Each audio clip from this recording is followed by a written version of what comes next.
నలదమయంతుల వివాహానంతరం ఇంద్రాది దేవతలందరూ స్వర్గానికి పోతూ ఉండగా దారిలో వారికి కలిపురుషుడు ఎదురయ్యి తాను దమయంతి స్వయంవరానికే వెళుతున్నానని చెప్పాడు.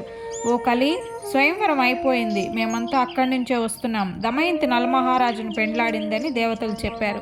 కలిపురుషుడికి విపరీతమైన కోపం వచ్చింది. నలుడికి పట్టిన అదృష్టానికి అసూయ చెందాడు. ఏదో విధంగా నలుడి రాజ్యవైభవాన్ని కొల్లగొట్టి నలదమయంతుల్ని కష్టాల పాలు చేయాలని నిర్ణయించుకుంటాడు. నలుడిలో ప్రవేశించాలనుకుంటాడు.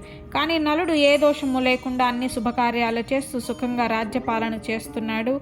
వారికిద్దరు పిల్లలు కూడా పుట్టారు. ఒకనాడు పరిధ్యానంలో నలుడు మూత్ర విసర్జన అనంతరం కాళ్ళు కడుక్కోకుండానే ఇంట్లోకి వచ్చి ఆ తర్వాత సంధ్యావందనం చేశాడు. ఇంకేముంది, కలిపురుషుడు నలుడిలో ప్రవేశించాడు. నలుడి పినతండ్రి కొడుకైన పుష్కరుని వద్దకు పోయి నలుడిని జూదానికి ఆహ్వానించమని ప్రేరేపించాడు. జూదంలో నలుడి సిరి సంపదలన్నింటినీ కోల్పోయేటట్లు చేసి రాజ్యభ్రష్టుణ్ణి చేశాడు. జై శ్రీకృష్ణ.